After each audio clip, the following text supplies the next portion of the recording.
In 1974, a group of friends gathered to raise funds for Catholic Charities Foundation of Northeast Kansas. Known as the St. Martin of Tours Gala at the time, agency leadership entrusted the planning to Shirley Kuster-Steffen and John Fogarty. We got a call from the Fogartys getting something together for a fundraiser for Catholic Charities. They decided we'd have a dinner dance. We were there at the first snowball. There wasn't any snow, but it was at the Glenwood Manor. They had a disc jockey for a band, and I think they raised, something like $25,000 for the first snowball. As we were leaving the second one, it snowed, I guess, while we were in there. Just something fierce. It had snowed. At the Glenwood, remember, it was about a foot of snow. Glenwood, yeah. It was about a foot of snow we had. The guys, like myself and I don't know, 2 or 3 others, had to get behind a car and push. Anyway, that's how it got its name, Snowball. As the years went on, it was suggested that attendees be asked to donate above and beyond their ticket price. These donations became known as patron gifts and raised the majority of the event funds each year.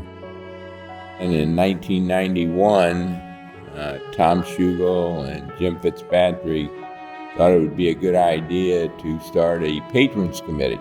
And we finally decided we're going to ask people to give extra money over and above the ticket, which would have been $25, $50, or $100. They asked me if I would head that up, which I agreed to. And the first year, I think we raised $23,000 for the patrons. Snowball continued to grow, but always stayed true to its roots, supporting Catholic Charities' mission and raising funds to provide for the most vulnerable in our community. Leadership began to think of new and creative ways to engage the community, including hosting parish parties.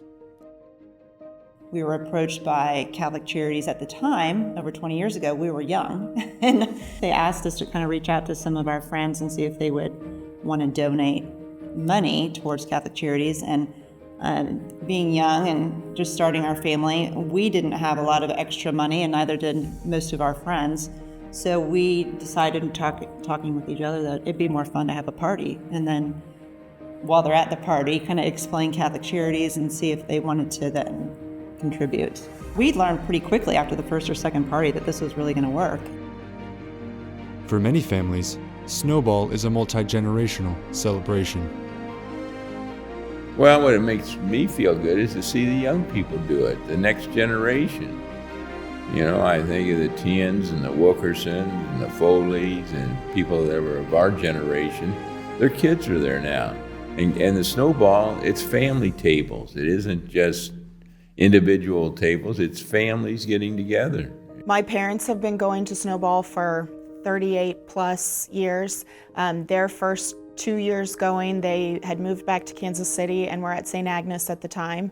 And I think the last couple years have been really special for a number of reasons. There's a lot of young professionals in Kansas City that I think want the opportunity to do charitable events and be part of service, and they just might not have the platform or know exactly where to look to do that. We are honored to celebrate Snowball's legacy of love, and we look forward to the next 50 years, a future of hope. I'll never forget the first Snowball because it coincided with the day I actually became the Archbishop. So it happened to be on January 15th of 2005.